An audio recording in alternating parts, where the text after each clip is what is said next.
Hello everybody, welcome back to Vine Street Storytime. Today we are going to be reading Miss Rumphius, Story and Pictures by Barbara Cooney, winner of the American Book Award. The Lupine Lady lives in a small house overlooking the seas. In between the rocks around her house grow blue and purple and rose-colored flowers. The Lupine Lady is little and old, but she has not always been that way. I know, she is my great aunt, and she told me so.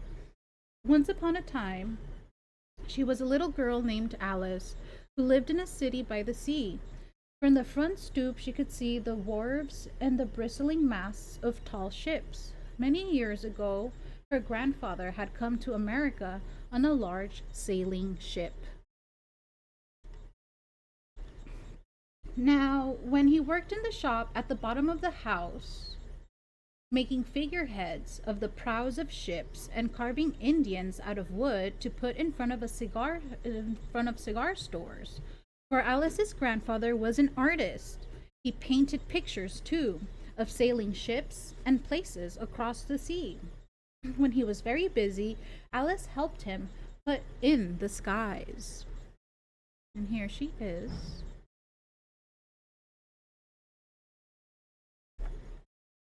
In the evening, Alice sat on her grandfather's knee and listened to his stories of faraway places. When he had finished, Alice would say, "When I grow up, I too will go to faraway places. And when I grow old, I too will live beside the sea." "That is all very well, little Alice," said her grandfather, "but there is a third thing you must do." "What is that?" said Alice. "You must do something to make the world more beautiful," said her great grandfather. "All right," said Alice, but she did not know what that could be. In the meantime, Alice got up and washed her face and ate porridge for breakfast. She went to school and came home and did her homework. And pretty soon she was grown up. Then my great aunt Alice set out to do the three things she had told her father she was going to do. She left home and went to live in another city far from the sea and the salt air. There she worked in a library, dusting books and keeping them from getting mixed up, and helping people find the ones they wanted. Some of the books told her about faraway places. People called her Miss Rumphius now. Sometimes she went to the conservatory in the middle of the park. When she stepped inside on a wintry day, the warm, moist air wrapped itself around her, and the sweet smell of jasmine filled her nose. "This is almost like a tropical isle," said Miss Rumphius, "but not quite."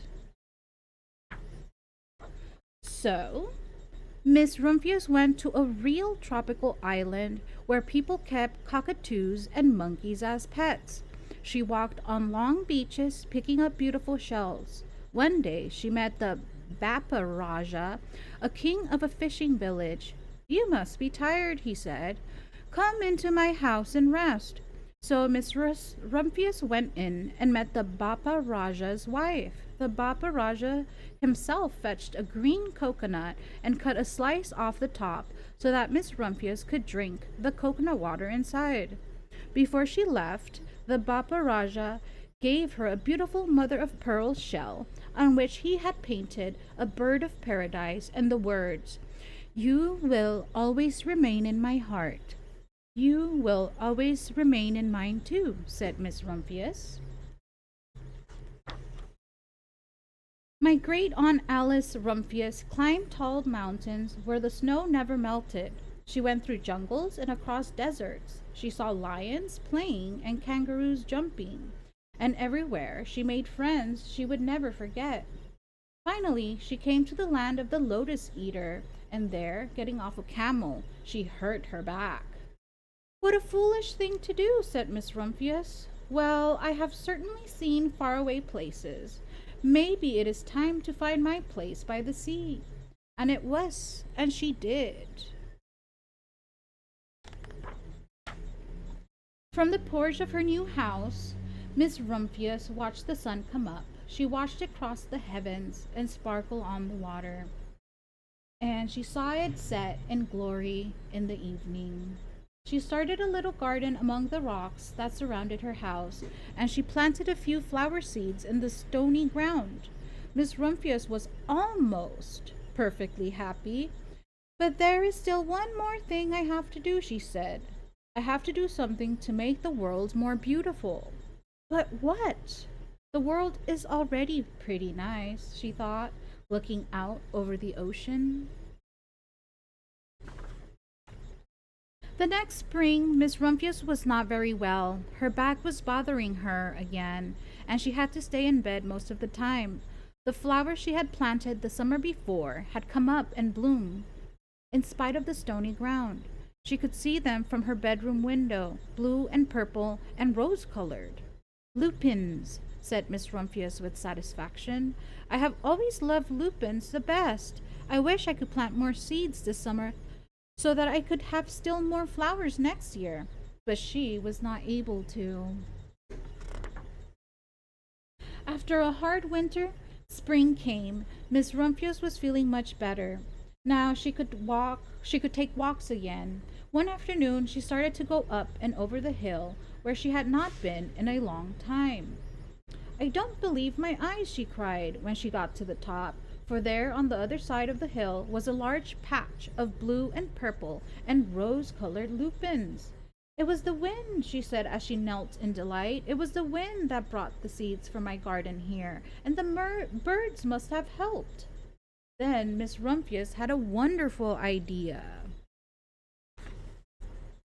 She hurried home and got out her seed catalogs. She sent off to the very best seed house for 5 bushels of lupin seed. All that summer, Miss Rumphius, her pockets full of seeds, wandered over fields and headlands, sowing lupins. She scattered seeds along highways and down the country lanes. She flung handfuls of them around the schoolhouse and back of the church. She tossed them into hollows and along stone walls. Her back didn't hurt her any more at all. Now some people called her that crazy old lady. The next spring there were lupins everywhere. Fields and hillsides were covered with blue and purple and rose-colored flowers. They bloomed along the highways and down the lanes. Bright patches lay around the schoolhouse and back of the church. Down in the hollows along the stone walls grew the beautiful flowers. Miss Rumphius had done the third, the most difficult thing of all. My great-aunt Alice, Miss Rumphius, is very old now. Her hair is very white. Every year there are more and more lupins. Now they call her the Lupine Lady. Sometimes my friends stand with me outside her gate, curious to see the old lady who planted the fields of lupins. When she invites us in, they come slowly. They think she is the oldest woman in the world. Often she tells us stories of faraway places. When I grow up, I tell her, I too will go to faraway places and come home to live by the sea. That is very well, little Alice, says my aunt, but there is still a third thing you must do. What is that, I ask. You must do something to make the world more beautiful. All right, I say. But I do not know yet what that can be. The end. About the book. The illustrations of Miss Rumphius were painted in acrylics with accents of Prismacolor pencils on gesso-coated percale fabric mounted on illustration board. The art was camera separated and printed in 4 colors. The text type is gaudy old style and the display type is gaudy cursive. With thanks to Hilda. The end. Miss Rumphius. I hope you enjoyed the story, and I hope you took something away from the story, which the theme is leaving the earth a little bit more beautiful than how we found it. If you can do that, I think you have been a successful person. just like Miss Rumphius.